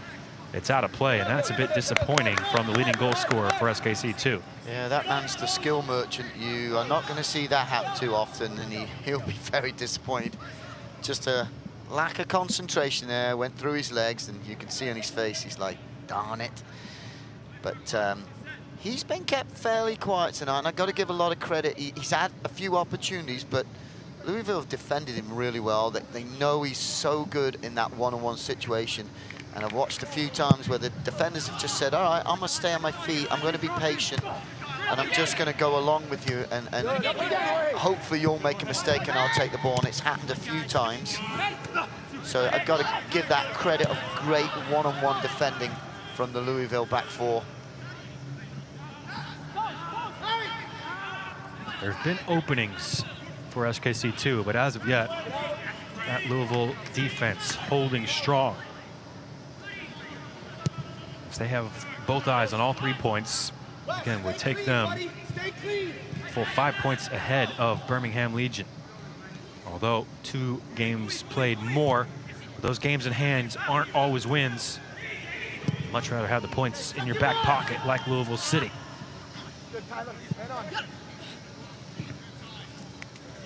Gomez. Pressured the whole time by Roberts. Louisville City will just drop it back to Parker Siegfried.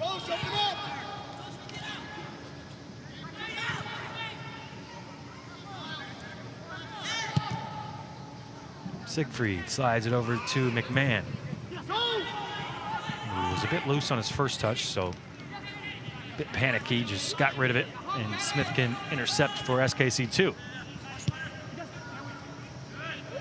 Jones tried to slide into it, went beyond him and into Duke, and Duke wins a foul called against Masoso. So a free kick here for SKC2 in a good position of the fields, and we're about to move into the final quarter of an hour, so a chance here to pull one back.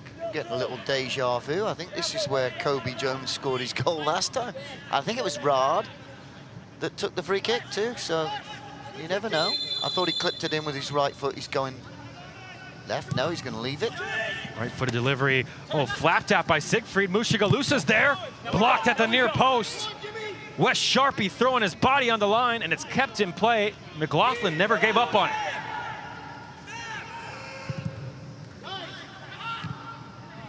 Rod. That was well read by Corbin Bone. And now Masoso. First time into Bone. He wanted it to be left for McLaughlin. You heard the shout for leave. Just couldn't sort his feet out there, Corbin Bone. Yeah, I'm not sure if he would have left it, if it would have had enough pace even to get there, but like I say, the call came late, so he's, like I said, his feet kind of got in the way. Yeah, it looked like he couldn't really decide whether to try and jump over it. Last second decision there from Bone, and it clanged off his jumped attempt. Masoso keeps it alive for Greg, and he's slotting it in behind for Gonzalez. Slide tackle. Graham Smith once more. And he's got a problem on the slide, Graham Smith. Well, he's been defending for his life all match long. He'll stretch this out, and we'll take another look at the set-piece defending from Louisville City. It's a great ball in. Keeper got a hand on it, but this probably is going in. Well, I don't know, because if it goes past Sharpie, it's got to still beat 2 more players. All hands on deck there. That's team defending for Louisville City. And then look at this. This is a great tackle. He's made a couple of those tonight, at least, maybe a third one too. He's done very well in those situations, and I think he's got a little cramp on a hot, humid, horrible night to play 90 minutes in, I would guess. And here, as we're past the 76-minute mark, they are taking their second hydration break of the night. 88 degrees now in Kansas City, as it's 8:42 local time.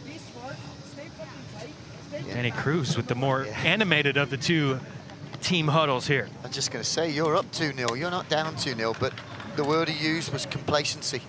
And I know in the season he's used that word before, because he said, we're the ones creating our own problems. And I know I've read a few articles that he said that in previous games, where they make little mistakes and they've let the opposition come back into games. Prime example might be the game the other day against Colorado Springs. And he just said, quit being complacent, focus and concentrate, and get us to the end of this game with nothing against, meaning no goals.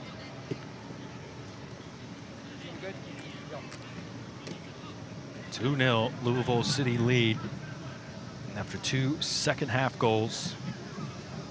The first, scored by Jorge Gonzalez with just about his first touch onto the pitch. Substitute coming on at halftime. Opened the scoring just minutes later. And Kyle Gregg popped up with the second goal for Louisville City, both on deliveries from Brian Ownby. That's the difference as we're into the final 12 minutes, normal time. Hydration break over. And ball put back into play by John Pulskamp.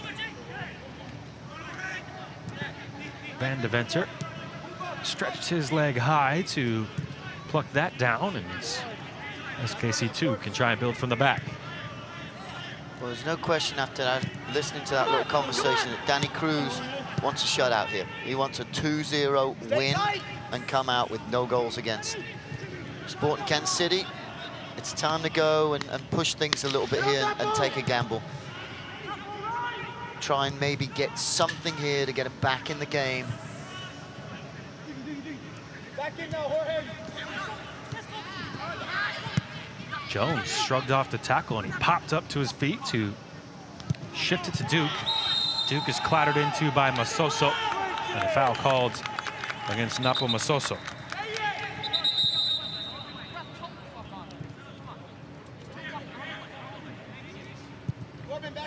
Masoso from Lesotho is calling for the foul. As Smith into the feet of Pierre. He's around Gomez, but Gonzalez was into the back of Caden Pierre. We've seen him take these enterprising runs throughout the night, Caden Pierre, and he's picked up a foul. Yeah, tough call. I'm not sure if it's shoulder. Yeah, no, there's a push. I thought at first it might be shoulder to shoulder. Decent challenge, but no, definitely arm goes out and pushes him off the ball.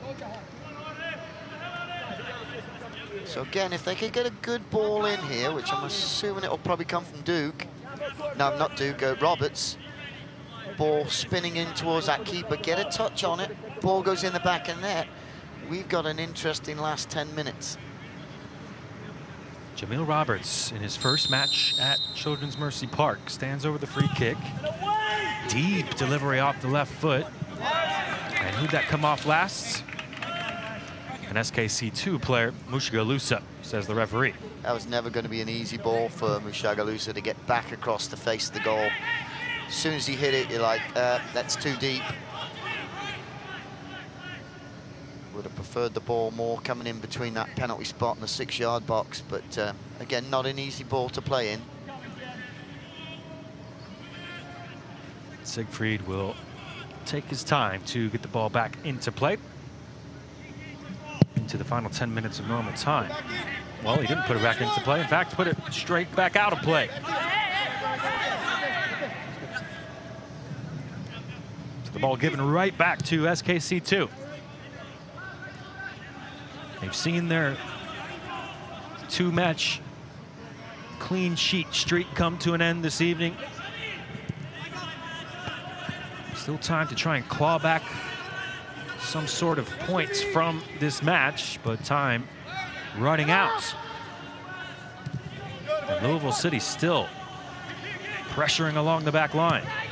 And Pierre looking for Van de Venter. It's turned over. Greg now really solid to take that in at an awkward height. And he's kept it well. Good hold-up play from Kyle Gregg. He's a good hold-up center forward, very strong, and just did well to get a hold of that and keep possession for his team. So they can work it over to the far side as Masoso shifted it to McMahon, and now back with Sean Tosh, who has recovered from a truly horrific punishment. Tosh as, well, more on that in a second. Look at this move developing for Louisville. And it's kept alive. Gonzalez! Advantage played by the referee. Jonathan Gomez was felled just outside the area, and Jorge Gonzalez with a strike from range, but not enough to test John Pulskamp. What a wonderful play, though. We're looking at maybe like 8 to 10, almost 1 touches, and then you got a little foul there. Good play by the referee for the advantage, and he just didn't quite get a clean strike, but just a beautiful 1 touch, about 8 to 10 passes, beautiful ball movement, and that just shows you the quality of Louisville FC. Tosh read that pass the entire way. He stepped into his stride to intercept it. Tosh now edge of the box, cuts it back for Greg. McLaughlin seen to by 3 defenders. He danced around them. What an intervention that was. Tosh, he read that like a free safety. And I was just saying, Doug, he had an awkward punishment. He had to wear his full kit out to a Topgolf outing with the team as punishment for something. And so he was in everything you see now: shorts, socks, jersey. He took it on the chin. I wonder what he did wrong. That's one of the harsher punishments out there. Full kit out in public. Yeah, that would be probably a little bit embarrassing, perhaps. He's recovered from that weekend punishment, and he's helping his side keep a clean sheet. Tosh, as he slides it over to his center back partner, Sharpie. And Louisville just killing the game off expertly here at the moment. I wonder how close he is to making 1,000 passes now, because he's, what, 911 before the game, right? Yep, spot on. Pulskamp intercepted by Gonzalez. He lays it off for Masoso. Unselfish for Bone. Off the line. It's been a tireless evening of defending for Graham Smith. How good has he been tonight, quite honest? That's the 4th block. Horrific turnover there by the goalkeeper, unfortunately.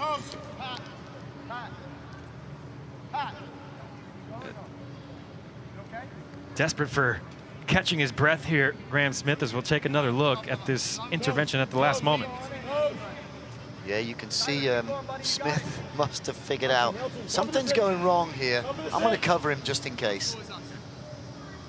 Just exhausted after making this block. Unselfish play from Louisville inside the area. Yeah, look at him get across. He's probably traveled 10 to 15 yards to get into that position. Now from the corner, it's a free header, and it's straight into the hands of Pulskamp at his near post. But unmarked inside the area there. And Louisville City that close from getting a third. Yeah, and that hasn't really happened all night. The Sport Kansas City on set pieces have been very, very good. That was a wide open header. Foul called against Roberts. Let's take a look at that chance just moments ago for Louisville City. Yeah, he'll be disappointed that they got a free header there, but Gonzalez will be disappointed to put it straight at the keeper. And this man has been in the wars. Jonathan Gomez again wins a foul. He has to have picked up about 4 or 5 free kicks for his side in attack-minded positions. I feel like it's always been in the shin, too. The same shin as well. It was his delivery from the corner that led to that chance. And as he picks himself up, Ozzy Cisneros, another 17-year-old on the pitch, as the SKC loanee replaces Christian Duke.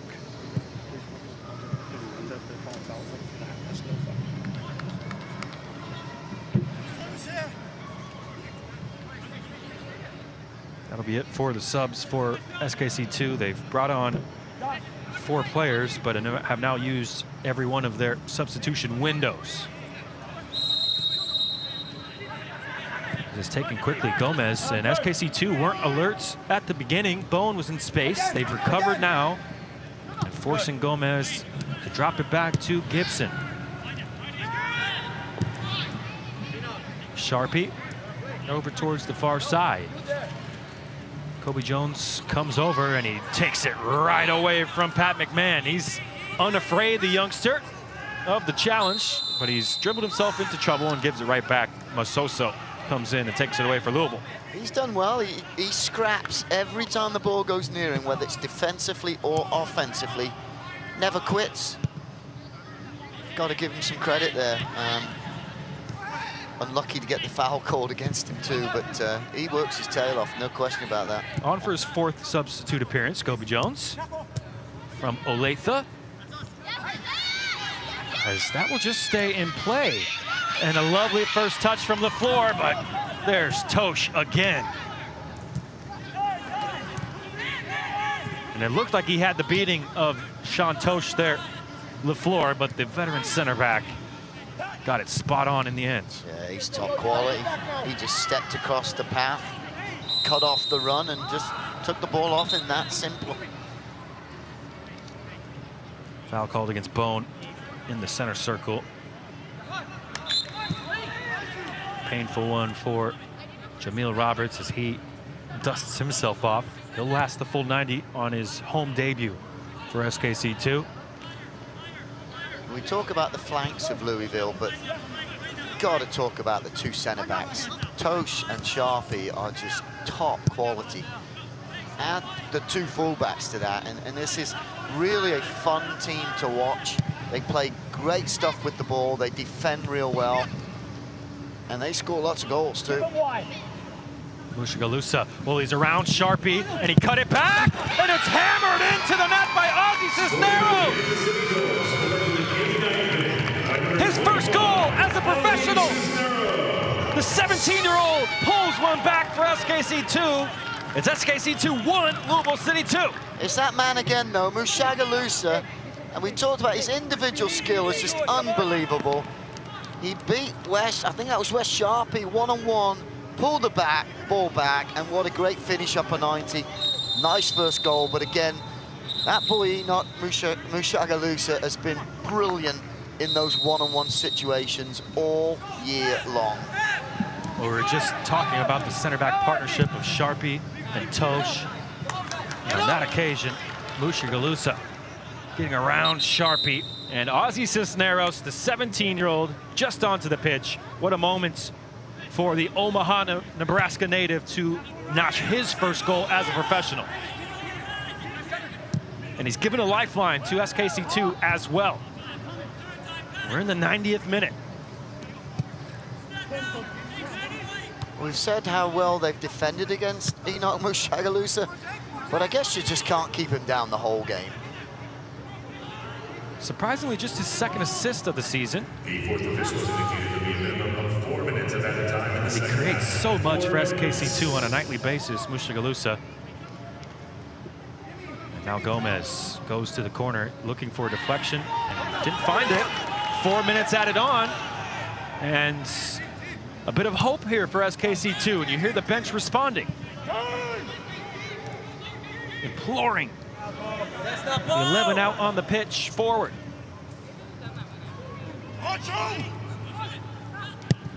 You hear Pulskamp asking for players to show.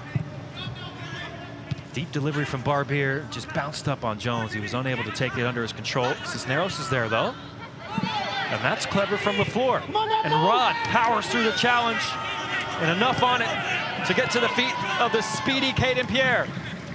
Pierre cuts inside. Lays it off for Cisneros. Dribbles around Masoso. Mushagalusa just on his heels, and it's out of play. That was a promising looking build-up for SKC2. Very promising because they had numbers forward and they had that opportunity. Unfortunately, the pass was just off by a yard and it broke down, and you've still got a chance here to step high, press, maybe get a turnover here and have an opportunity close to the goal. So I'd be gambling and taking some chances here, Sporting Kansas City 2, stepping in front of those Louisville players. Can they win the ball? And that's not what they needed. Smith thought he had jumped cleanly over Gonzalez to get ahead to it, but the referee saying he went through the back. He's picked up the captain's armband since Christian Duke departed. We've highlighted how involved Graham Smith has been throughout the match, but that time whistled for a foul. That's not yellow, so we want added time. That's what we want, added time. That's what it is. No Yellow card for time wasted. It goes to Jonathan Gomez, left back, but you heard Paulo Nagamura saying he doesn't want yellow cards, he just wants that time. Add it back on the clock. Greg using his big frame to shield Caden Pierre off the ball, and he wins the throw-in. That's your big centre forward again. He knows exactly what he's doing.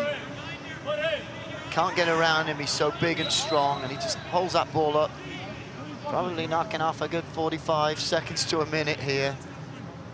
And they're going to do it again. Well, no one wanted to take the throw, understandably, for Louisville. And Pierre couldn't play that off Greg. This time taken quickly. And Greg, again, proving a handful, and he wins the corner. Who's up? Hey, E! Trust me. Go. Need someone forward. Oh! Taken short. Doing a great job of eating up all the seconds on the clock, but it's out of play. It'll go back to SKC2. We're into the final minute of the 4 minimum added on.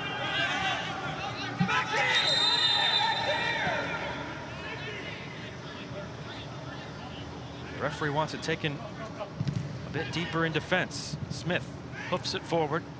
Masoso, pressured by Van de Venter, and he's whacked it off Gomez. And now Mushagalusa running at the back line. Mushagalusa around one defender and into the area.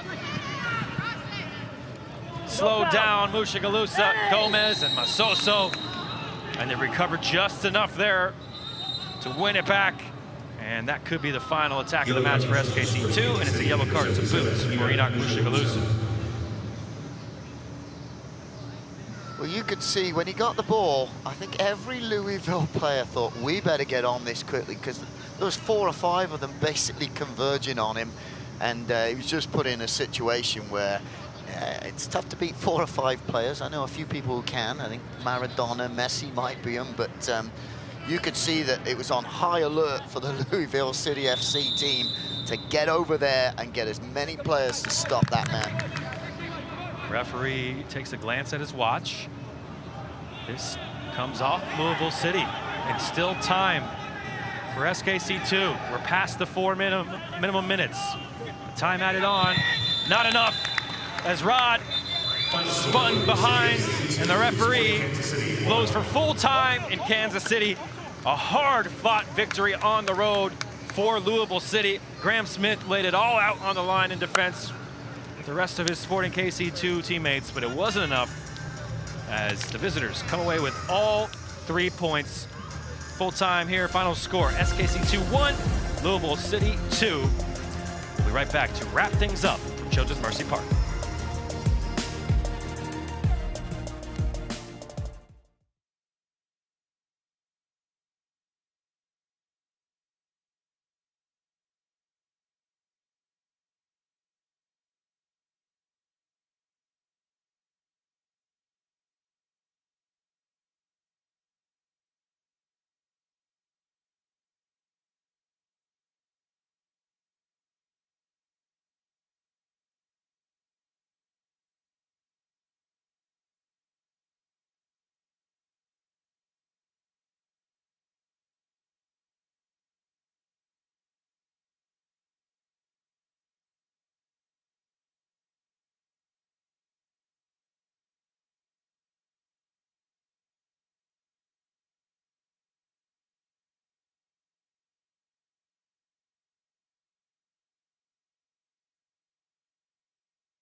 Full time in Kansas City as Louisville City come on the road and get all 3 points with the odd goal in 3.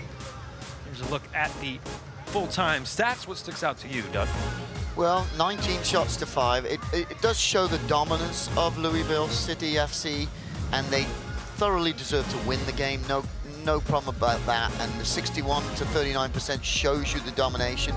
But it was overall a very, very good defensive performance by Sporting KC2. They made a couple errors on turnovers and got lucky with some of them. But overall, I think Nagamura would be happy with the team performance. I think with Louisville City, coach will be unhappy that they gave that 1 goal away. 2-0 would have been a probably better result and probably a more deservedly result for Louisville. Louisville City get the win and all 3 points. That makes them on a streak of just 1 loss in their last 10 matches. They get some room at the top of the Central Division. 5 points now ahead of Birmingham Legion. Meanwhile, for SKC2, it brings to a close a 2-match unbeaten streak, but they're right back here on Sunday against Memphis with a chance to get back into the win column. Full time from Kansas City. Louisville City win by 2-1 for Doug McClagan. I'm Carter Augustine. Thanks for watching tonight. Louisville City hit all 3 points in Kansas City.